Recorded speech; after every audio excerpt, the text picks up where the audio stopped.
Good morning, જય શ્રી કૃષ્ણ બધાને। તો આજે હું આવી છું અહીંયા ગામડે મારા ઘરે ને હવે અમે બધું કામ સવારનું પતી ગયું છે અને હવે અમે મોહનથાળ કરવાનું મમ્મીએ સ્ટાર્ટ કરી દીધું છે। તો સૌપ્રથમ ચણાનો લોટ દોસ્તો જોવો તમે, ત્યારે લોટ શેકાય છે। મમ્મીએ જો મોટો તાવીથો બહુ લીધો, બકડિયું નાનું તાવીથો મોટો એવું થાય। જો કંદોય આવી ગયા છે સ્પેશિયલ મોહનથાળ કરવા। ઘી એડ કરતું જવાનું ને શેકતું જવાનું,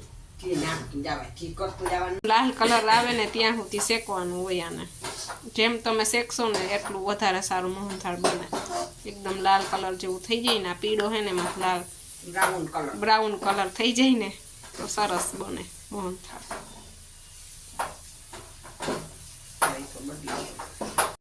લોટ શેકાઈ ગયા પછી એક તપેલીમાં ચાસણી લેવા માટે ખાંડ અને પાણી નાખ્યું છે। ચાસણી મીડિયમ તારમાં લેવાની છે અને પછી એમાં હવે શેકેલો લોટ એડ કરશું। તો એમાં અમે મોહનથાળમાં કલર લઈ આવવા માટે અમે સહેજ કલર એડ કરશું, જેથી કરીને મોહનથાળનો કલર એકદમ બ્રાઉન લાગે। એટલે પછી ચાસણીમાં જ કલર એડ કરી દઈશું।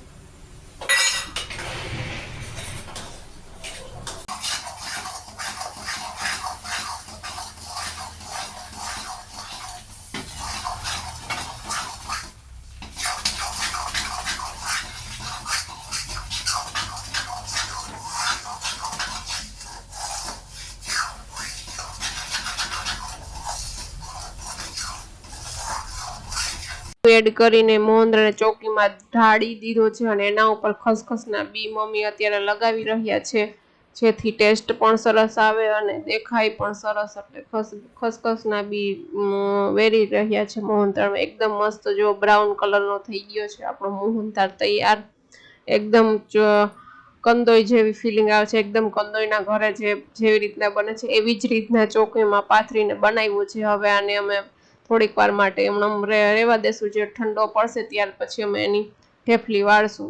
તો તમારે પણ આવો જ મોહનથાળ બનાવવો હોય તો તમે પણ ઘરે બનાવી શકો છો। આવા જ વિડીયો જોવા માટે મારી ચેનલને લાઈક, શેર અને સબસ્ક્રાઈબ કરો।